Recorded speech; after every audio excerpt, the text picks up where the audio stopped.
जरा सोचिए, पूरी पृथ्वी के चारों ओर एक ऐसा अदृश्य कवच जो किसी भी मिसाइल हमले से हमारी रक्षा कर सके।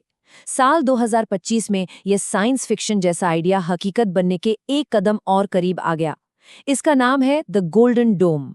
ये इतिहास के सबसे बड़े और सबसे ज्यादा विवादास्पद डिफेंस प्रोजेक्ट्स में से एक है। तो चलिए देखते हैं कि आखिर ये है क्या और इसके मायने क्या है। तो इस गोल्डन डोम का सबसे बड़ा वादा क्या है? आसान शब्दों में कहें तो अमेरिका के लिए एक ऐसा किला बनाना जिसमें कोई सेंध न लगा सके, एक ऐसी ढाल जिसे कोई भी मिसाइल भेद न पाए। तो सवाल ये है कि ये काम कैसे करेगा?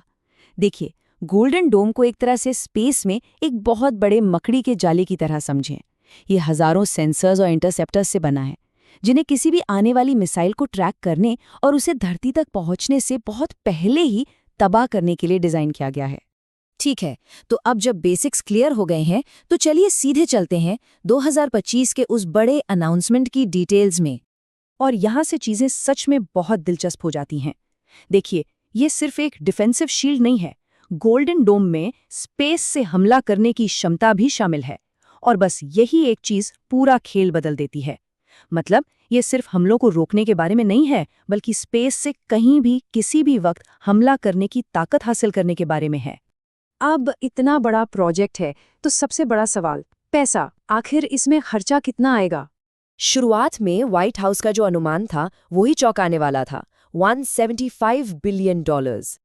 लेकिन कांग्रेशनल बजट ऑफिस ने एक अलग ही तस्वीर दिखाई। उनका अनुमान था $831 बिलियन तक का।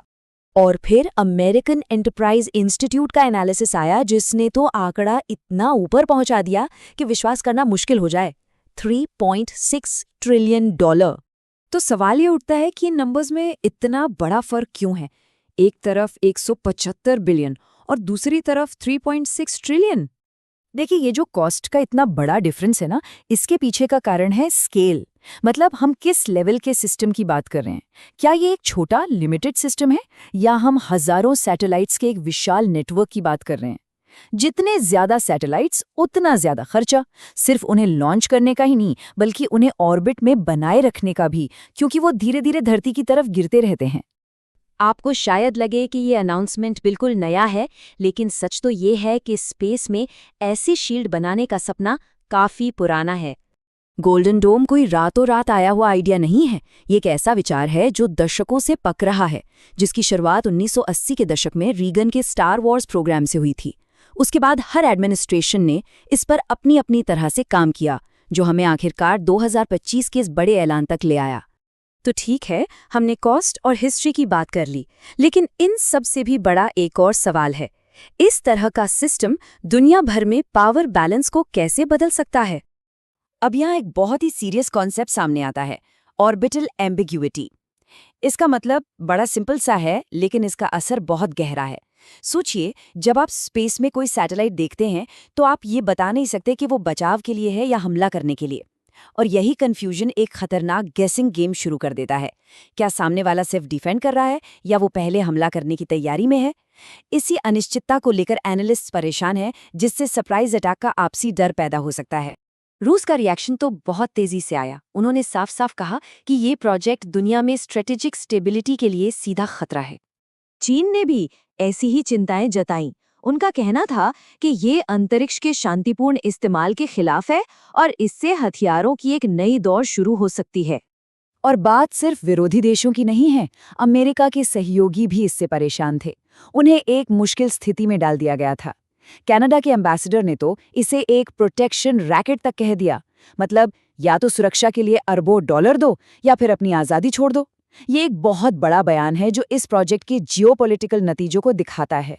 लेकिन मिलिट्री पर अपना दबदबा बनाने की ये महत्वाकांक्षा अकेले नहीं है। जब हम थोड़ा पीछे हटकर बड़ी पिक्चर देखते हैं तो एक पैटर्न साफ दिखने लगता है। जब आप गोल्डन डोम को दूसरी पॉलिसीज के साथ जोड़कर देखते हैं, जैसे कि ट्रेड पर सख्त टैरिफ्स और फ्यूचर टेक जैसे एआई और न्यूक्लियर फ्यूजन में बड़े बड़े इन्वेस्टमेंट्स, तो एक पैटर्न साफ नजर आता है। ये सब एक बड़ी अमेरिका फर्स्ट स्ट्रैटेजी का हिस्सा लगता है। मिलिट्री, इकोनॉमी और टेक्नोलॉजी, हर चीज में डोमिनेंस हासिल करने की एक कोशिश। तो आखिर में ये हमें एक बहुत बड़े सवाल के साथ छोड़ जाता है क्या पूरी तरह से सुरक्षित हो जाने की ये कोशिश हमेशा के लिए शांति लाएगी, या फिर ये एक ऐसी दुनिया बना देगी जो पहले से कहीं ज्यादा खतरनाक और अनप्रिडिक्टेबल हो?